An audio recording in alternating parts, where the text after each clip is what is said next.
Welcome back, man. It's another episode from Broke to Millions Live. I'm your host, Mike Ely. I guess I wasn't supposed to introduce myself. Thanks for giving me a shout out. First, we got my man on vacation too long, man. I'm still on vacation. You have like back to back. I know, man. July is my month, man. All right, Mike. We have a very exciting episode today. I like that. Give him a round of applause. I like exciting episodes.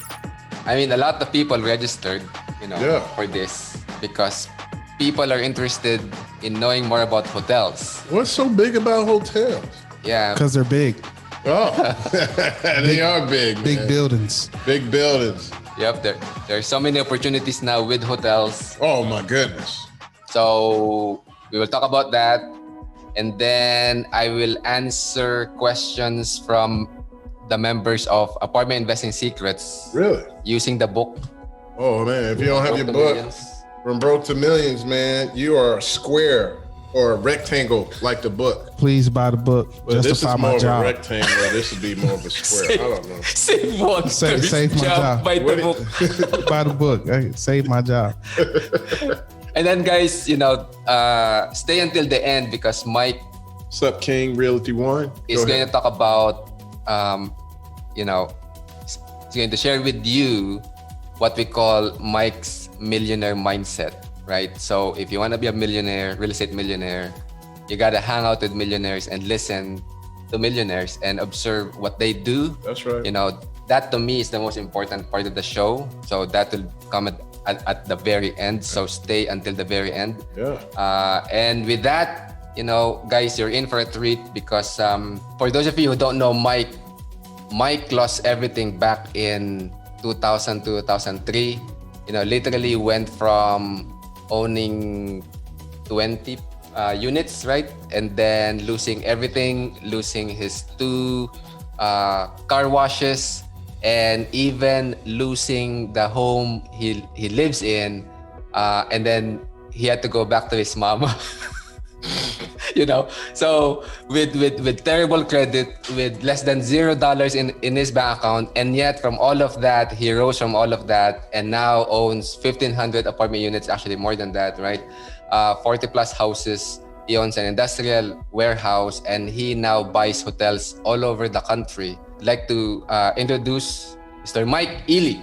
What's up, man? Hotels, man. Hotels, that's where it's at, man. We're going to answer questions. Instagrams, get ready. Instagrams or Insta chat. Link the face. I get all these social medias mixed up, man. I have a great story to share with you, but let's get into hotels and we're going to answer any questions. But look, as always, I like to know where everybody's from, where you're checking in from, what's your goal, what do you want to learn? Man, put it in the chat, put it in the Instagram, put it in the email, mail it in a letter, text me, I don't care. Just don't call me. All right. San Francisco, okay. Just don't call me. Yeah, no. Okay, Hotel Investing 101, National Investment Academy, Hotel Rescue Capital. Now, we got to put a disclaimer on this, don't we? Information presented is for educational purposes only and is not intended as or may not be relied upon as a tax, legal, investment, or real estate investment. Consult your tax, legal, investment, or real estate professional before investing. More of the results in your presentation may not be typical, may not be any I sound like, you remember the end of the commercial when that radio? Yeah. Hotels, man. Well, who am I? I'm the co-founder of Nassau Investment Academy with my good buddy, Asian Persuasion Win, and we created a group called the Hotel Rescue, hotelrescuecapital.com. This is actually our website. Is that correct? Yep. It's and people reach out, like if they're in trouble, they reach out. There were tons of hotels in foreclosure that were doing double-digit returns.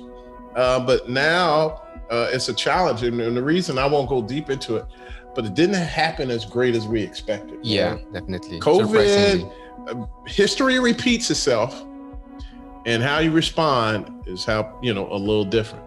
People got a little more wiser this year and working with people, but there's still some deals, and we'll share that here. Go ahead. Hotel track record. With my group, we have 1.8 billion. I think we're at 2 billion now because we added a few more hotels in there. We thrive, not just survive through the recessions.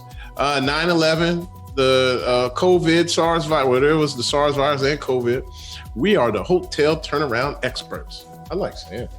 Yeah, and then apartment turnaround experts. Oh, too. I really do apartment. Yep. Ooh, hotels and apartments.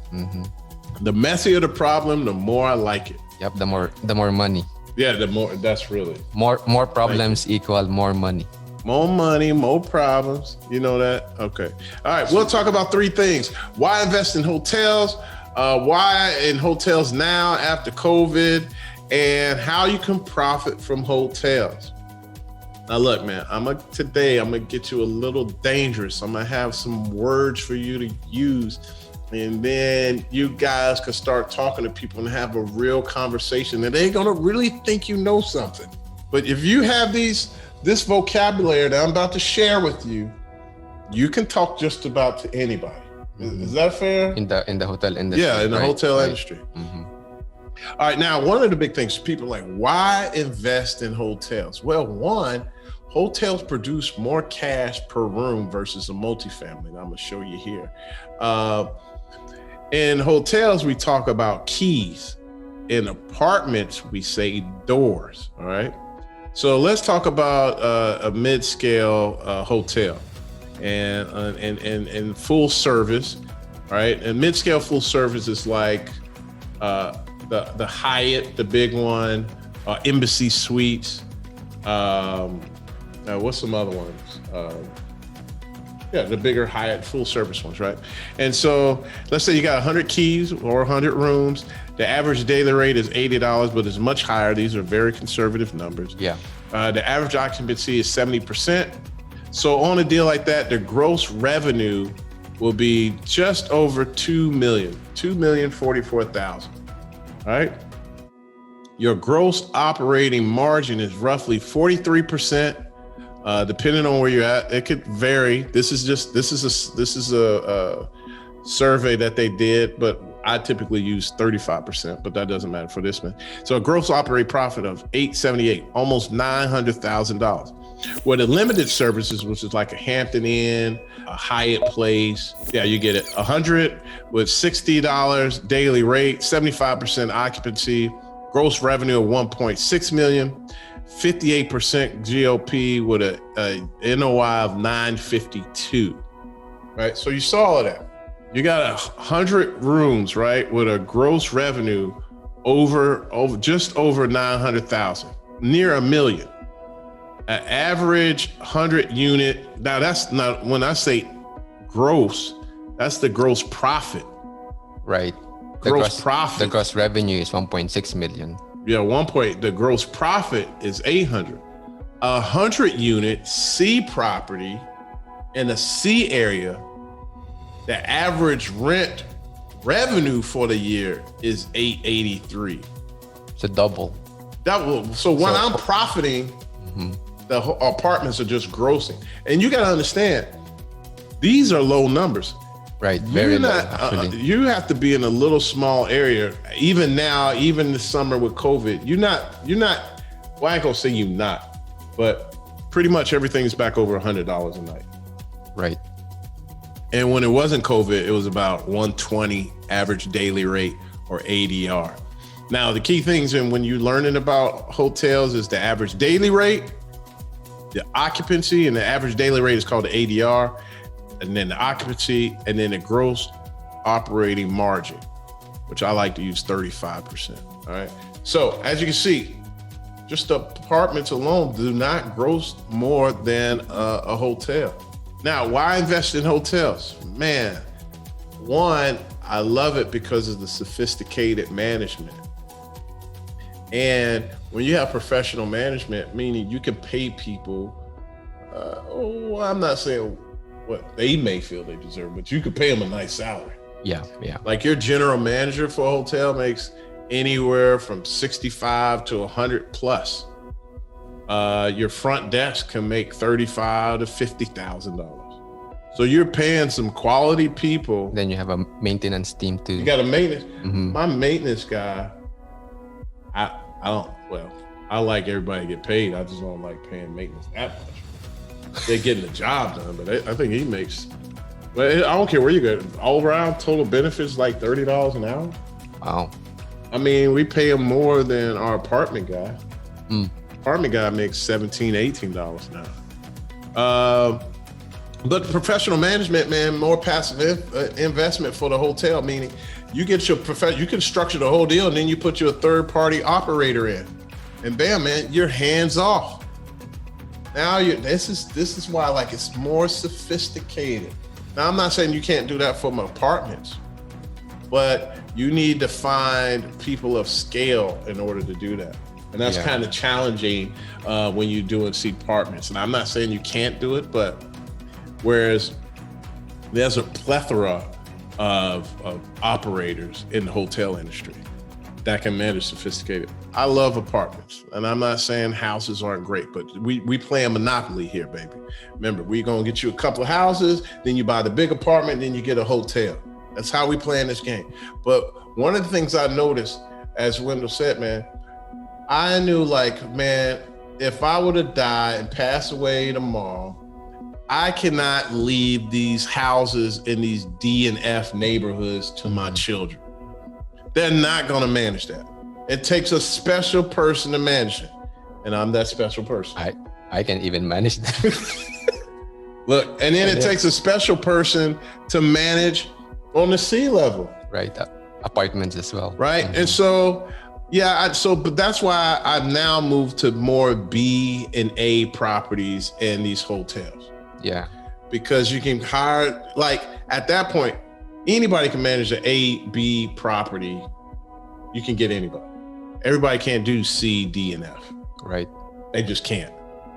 And so this is the other reason why it's a major, man. If you check out of here, you got a sophisticated team that got detailed information, back office support. They have everything at their fingertips so that they can make sure that your legacy, your financial legacy continues to live on. Another reason why we invest in hotels, man, you got major franchises and major brands. Now, but some people are like, well, why don't you just go boutique? Why don't you use this? Why don't you use that? Well, one of the main reasons you use the hotel brands for two things. One, their model and their systems. And when I talk about their model and the systems, one of the main systems you want is the reservation system, which has their loyal brand. So Marriott has thousands, millions, maybe, I don't know. Yeah, millions of customers. Millions of loyal people that only want to stay at a Marriott. Worldwide, yep. Worldwide. Hilton, the same. IHG, some of you are like, well, what's IHG? Holiday Inn. That's what they do. Hyatt, Hyatt has everything. Hyatt, Hilton. That is why we like using the brands. Now, we pay a royalty. It's just like owning a French fries, French fries. Owning a franchise like McDonald's, Wendy's. Well, Marriott, yes, you can buy a franchise from Marriott, Hyatt, IHG. All the hotels are not owned by the corporate. Although there are some corporate hotels, most of the hotels are owned by an independent owner, such as myself. And then some of those independent owners have 1, 2, 12, 50, 100. Exactly. Now, just to let you know, you're not really considered institutional grade till you own 75 hotels, if that. And you're considered small, picture this, if you got maybe 15 hotels or less. Like 1 billion is still boutique. Yeah. What kind of math is that? Who in their right mind be like, I got $1 billion worth of hotels, but I'm small. That shit diggity don't make sense to me, man. Yep. I mean, that just goes to show like the amount of wealth of hotel owners, right? Compared with, let's say, if you own single family homes, how many homes do you need to own to have a $1 billion worth of portfolio, right? That's thousands of homes, right? That's a lot. Yep. Imagine the management headaches of 1,000 plus homes or 10,000 homes, right? Versus 10 hotels. There you go. That's a lot less management with 10 hotels. Very lot. A lot and less. that's 1,000 keys right there. 1,000 versus 10,000. Yep.